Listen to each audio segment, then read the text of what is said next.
Le retour des nations, c'est un grand sujet. Nous sommes à l'heure de la mondialisation, c'est incontestable, c'est un fait, la mondialisation est un fait. Ce n'est pas forcément un fait qui est bon par nature. C'est comme l'orage, c'est comme la tempête, c'est comme le... Voilà, c'est une donnée qui tient à la multiplication de toutes sortes de moyens techniques, d'information, de paiement, etc., qui fait que la mondialisation est là. La mondialisation est là et la mondialisation a été incontestablement l'heure des financiers et des spéculateurs. Et du coup, les politiques se sont fait ravir le premier rôle. Et dans le fond, ils n'ont été là que pour résoudre les problèmes que posait la spéculation. Et d'ailleurs, ils l'ont très mal résolu, en dépit du G8, du G9, du G10, du G20, du G14, tout ce que vous voudrez.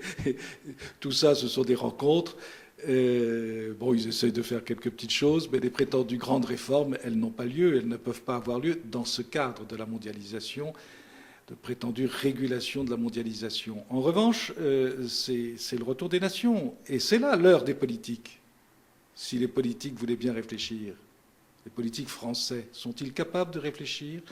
Dans le cadre actuel de nos institutions, je crains que non, même s'ils ont leur capacité personnelle d'intelligence, de discernement, que sais-je, et même de volonté, le prétendu volontarisme. Encore faut-il comprendre ce que c'est que ce retour des nations. Ce n'est plus l'heure des banquiers, ce n'est plus l'heure des financiers, c'est l'heure des politiques, mais des vrais politiques. L'Allemagne, elle a su garder une ligne politique. Le chancelier Kohl, il a joué extrêmement habilement de l'Europe et de son amitié avec François Mitterrand. Il était le digne successeur d'Adenauer. L'Allemagne ne visait que sa réunification, c'était même inscrit dans sa loi fondamentale. Kohl a tout parié sur la réunification allemande, elle est faite. À l'heure d'aujourd'hui, elle est faite. Et il l'a fait payer à l'Europe d'une certaine manière, à l'Allemagne de l'Ouest incontestablement, mais à l'Europe aussi, souvenez-vous-en. Un mark Est vaut un mark Ouest. Ça, c'est de la politique.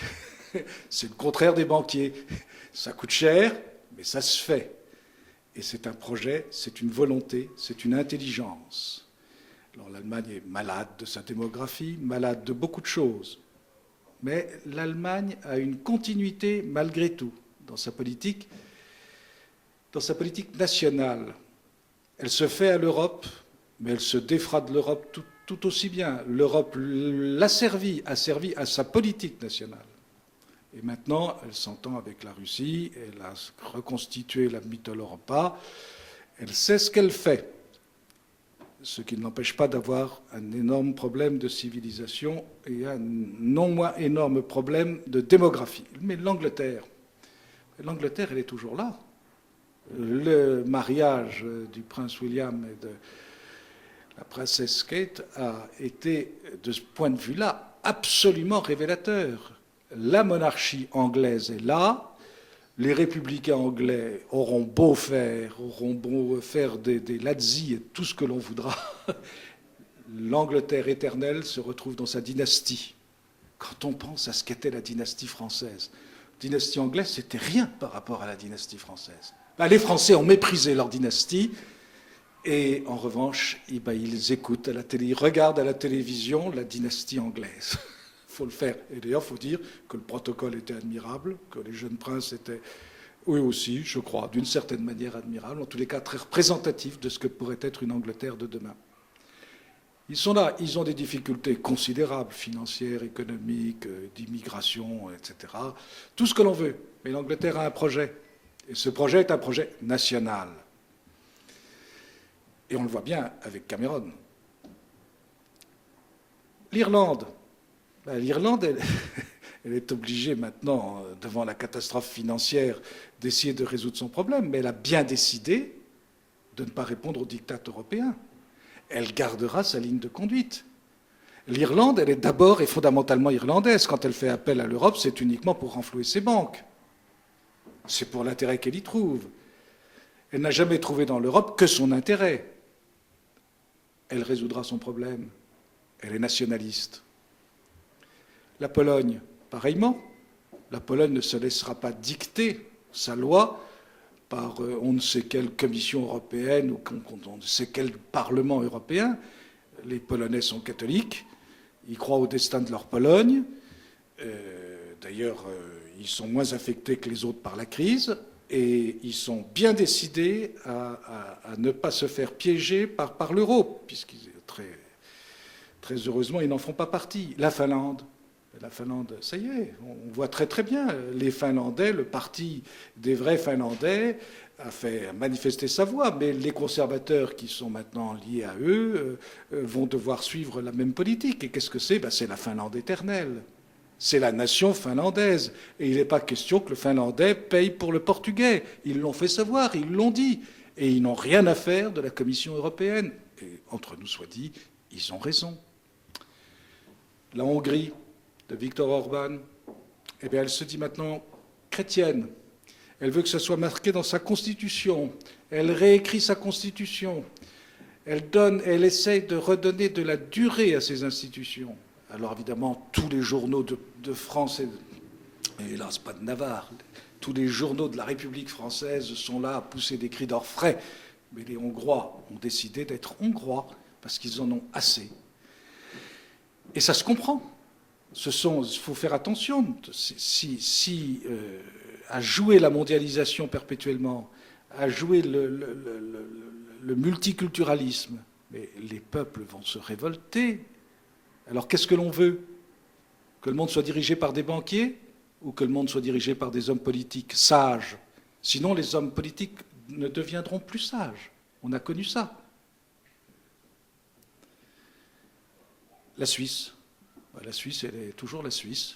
Et par ces référendums d'initiative populaire, elle obtient ce qu'elle veut, c'est-à-dire les Suisses obtiennent ce qu'ils veulent, c'est-à-dire d'abord limiter les impôts fédéraux le plus possible, et deuxièmement garder les traditions de la Suisse et par conséquent pas de minaret.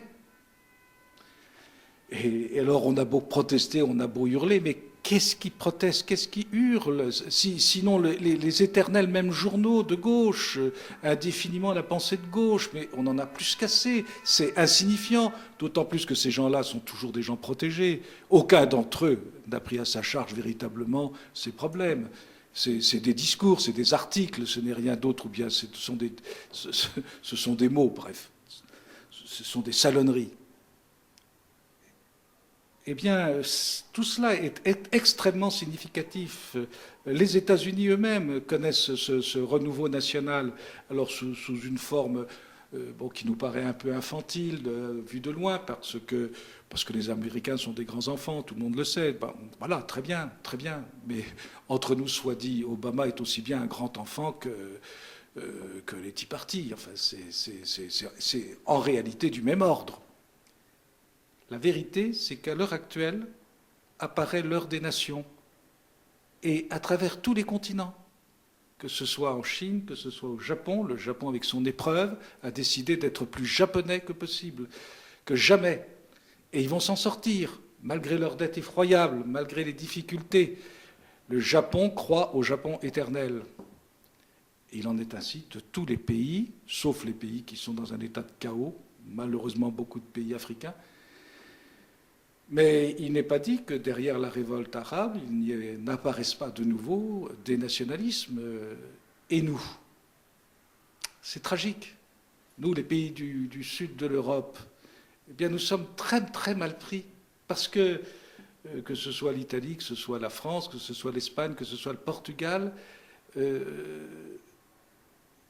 des institutions contraires à nos traditions ont émasculé l'esprit public.